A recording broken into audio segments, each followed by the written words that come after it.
37번 볼게요. 37번의 주제는 어린이는 반대 개념을 잘 이해하지 못하지만 성장을 하며 그 관계를 배우게 된다. as가 전치사로 사용이 되면 전치사니까 뒤에 명사 동명사 오겠지. 그래서 여기서는 as 뒤에 어린이들이라는 명사가 나왔어요. 어린이들으로서 반대의 원리는 낯설다. foreign 하면 외국의라는 뜻도 있지만 낯선이라는 형용사 뜻도 있다는 거 확인을 해야 돼요. 그래서 어렸을 때는 반대의 개념이 좀 낯설대. 어린이들은 단어들을 인식을 하고 그리고 그것들의 의미도 인식을 한대. 근데 어떻게 인식을 하냐면 서로로부터 분리되어서 인식을 한대. 다시 어린이들은 서로와 분리되어 단어들과 그리고 그것들의 의미를 인식한다. 그러니까 아이들은 처음에 어떤 단어를 딱 들으면 그러면 그냥 그 단어를 소리로만 인식을 하고 의미하고 연결해서는 잘 생각하지 않는데요. 그냥 넘어가서 it 대시 여기에서는 가주어 진주어가 아니라 강조하고 싶은 표현을 it과 that 사이에 집어넣어서 지금 강조를 하고 있는 it that 강조 구문이거든. 그래서 그걸 어떻게 하냐. 만약에 it과 that 사이에 만약에 전치사구가 나와요. 그러면 그냥 무조건 it that 강조 구문이라고 보면 돼. 왜 그러냐. 만약 얘가 가주어 진주어라고 하면은 얘가 주어고 얘가 문장 전체의 동사일 거고요. 비동사는 이 형식이니까 뒤에 보어가 나야 되겠지. 근데 보어 자리에는 우리가 명사랑 형용사만 들어갈 수 있다고 했는데 전치사구는 명사도 아니고 형용사도 아니잖아.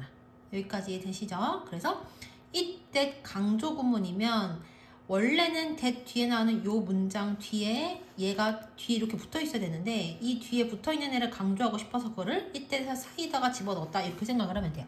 그래서 우리가 각각의 단어들이 서로와 직접적으로 연결되어져 있다는 것을 이해하는 것은 바로 오로지 나중의 발달 단계에서이다.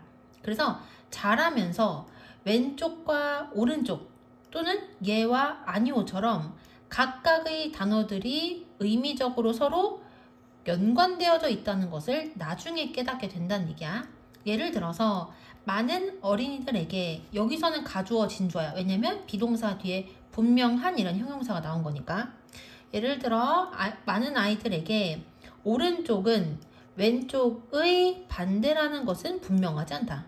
그 다음 넘어가서 이것의 생생한 사례는 보여질 수 있다. 언제? 어린이들이 자전거를 타는 것을 배울 때. 그래서 learn이라는 동사는 목적어로 반드시 투부정사해야 된다는 것도 확인을 해야 돼요. 그래서 이것의 생생한 예시 할 때 여기서 이것은 뭘 얘기하냐면은 반대 관계를 어린이들이 잘 모르는 것을 여기서는 this라고 얘기한 거고 그것의 생생한 예시가 바로 뭐다? 아이들이 자전거 타는 걸 배울 때래요. 자, 그래서 자전거를 타면서 아이들이 어떤 반대 관계를 잘 모르는지를 같이 한번 읽어볼게요.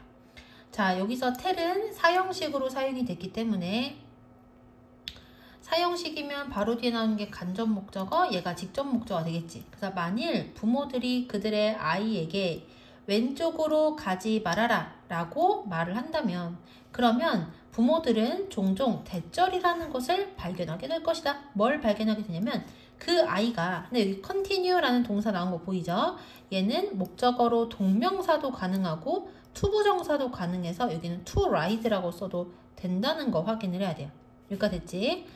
자, 그들은 종종 대절이라는 것을 발견하게 될 것이다. 뭘 발견하게 되냐면 그 아이가 계속해서 앞으로 쭉 직진을 하며 자전거를 타고 그리고 자동적으로 오른쪽으로 방향을 틀지 않는다는 것을 발견할 것이다. 그래서 아이한테 얘야 왼쪽으로 가지 말아라 라고 얘기를 했어요.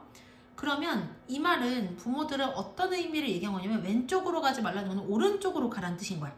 그런데 아이들은 그 반대 개념을 잘 모르기 때문에 그냥 왼쪽으로 안 가는 대신에 그냥 쭉 가는 거야. 자동으로 오른쪽 반대로 가는 게 아니라. 그래서 왼쪽으로 가지 마라는 지시를 받더라도 그 반대의 행동, 그러니까 오른쪽으로 가기를 아이들은 즉시 이해를 못한다. 왜? 반대 관계를 이해하지 못하기 때문에. 여기까지 되시죠? 자, 그 다음 또 예시로 들고 올게요. 같은 것은 같은 원리를 얘기하죠. 같은 것은 네와 아니오 사이의 논리적 관계에도 적용이 된다.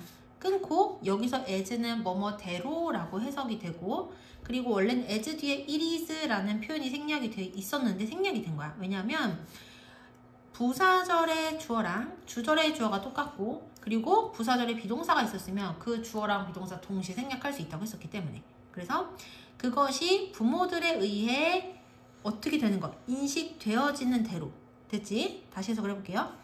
똑같은 것은 네와 아니오에서도 네와 아니오 사이의 논리적 관계에도 적용이 되어진다. 그것이 부모에 의해 인식되어지는 대로 여기까지 이해되죠? 그럼 이게 이해가 안 되잖아. 그래서 이거 해석 순서를 조금 바꿔볼게요. 어떻게 해석을 할 거냐면 똑같은 원리는 그것이 부모에 의해 인식되어지는 대로 네와 아니오 사이의 논리적 관계에도 적용되어진다. 여기까지 있지? 그러니까 부모는 얘와 아니오가 서로 반대되는 것이라는 걸 당연히 이해를 하지만 그렇지만 아이는 그 반대 관계를 명확하게 모른다는 거야. 여기까지 되시죠? 자, 그냥 넘어가서 when으로 시작한 부사절이 여기까지고 그리고 이 부사절 안에 동사가 두 개거든. 얘가 첫 번째 동사 그리고 were told가 두 번째 동사인데 be told that 하면은 대절 하라고 듣다가 되는 거야. 텔이 말하다인데 수동태니까 듣다로 바뀐다는 걸 확인을 해야 돼요. 자, 그래서 여기서는 우리가 어린이였을 때 그리고 예를 들어서 대절이라고 들었을 때 이렇게 해석할 거야. 그러니까 여기서 were told that이 여기 원래 있었는데 이 that은 생략이 가능하기 때문에 지금 없어졌다 이렇게 생각을 하시면 돼요. 다시 보면 우리가 어린아이였을 때 예를 들어 안 돼, 너의 손으로 먹지 말아라 라는 말을 들었을 때 우리는 혼란스러움을 느꼈고 confused 이거 되게 중요하죠. confused 하면 혼란스러움을 느끼는 거고 confusing 하면 혼란스럽게 만드는 거죠. 그래서 우리는 혼란스러움을 느꼈고 그리고 우리의 부모들이 우리로부터 기대하는 것을 알지 못했다. 여기까지 됐지? 자, 그러니까 우리가 부모님들이 얘야 너 손으로 먹지 마 이렇게 얘기를 하면은 부모들은 어떤 의도로 얘기했냐면은 손 대신에 도구를 사용해라 라는 뜻으로 얘기를 한 건데 아이들은 손으로 먹지 마 하면은 그 말을 듣고서 그 다음에 부모들이 내가 뭘 하기를 바라는지를 이해하지 못해서 당황을 한다는 얘기야. 그래서 어떤 것 때문에 당황을 하냐, 우리의 혼란은 바로 뭐였던 것이다, 요거에 대한 것이었다. 그래서 우리가 계속해서 먹어야 하는가 또는 그러지 말아야 하는가에 대한 것이었다. 그리고 만일 그렇다면, 그러니까 만일 먹는다면 어떻게 먹으라는 것인가. 자, 이걸 해석을 쓸 땐 이렇게 쓰면 돼요. 우리의 혼란은 우리가 계속해서 먹어야 하는 건지 아닌지, 그리고 만일 먹어야 한다면 어떻게 먹어야 하는지에 대한 것이다. 그래서 about으로 시작하는 전치사구가 그냥 여기까지라고 생각하면 돼.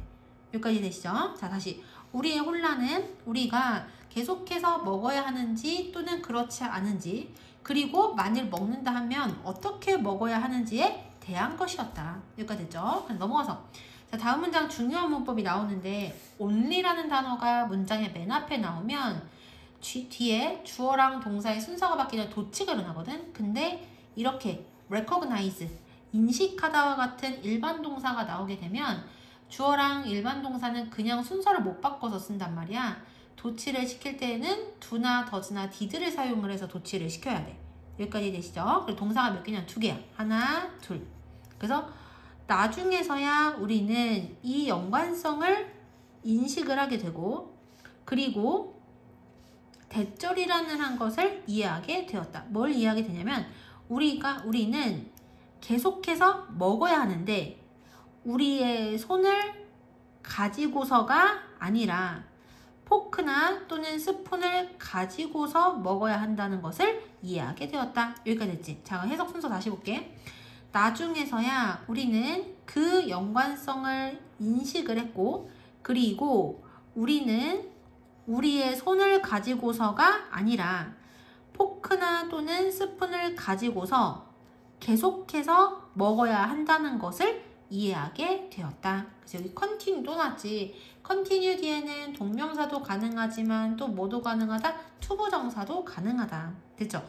그러니까 우리가 여기서 지금 보시면 사례로 들고 있는 거, 반대 개념을 아이들이 모르는 사례로 지금 들고 있는 게 꽤나 여러 가지가 나오잖아요. 첫 번째는 왼쪽으로 가지 마의 반대가 오른쪽으로 가라는 뜻인데 그걸 이해 못하는 거.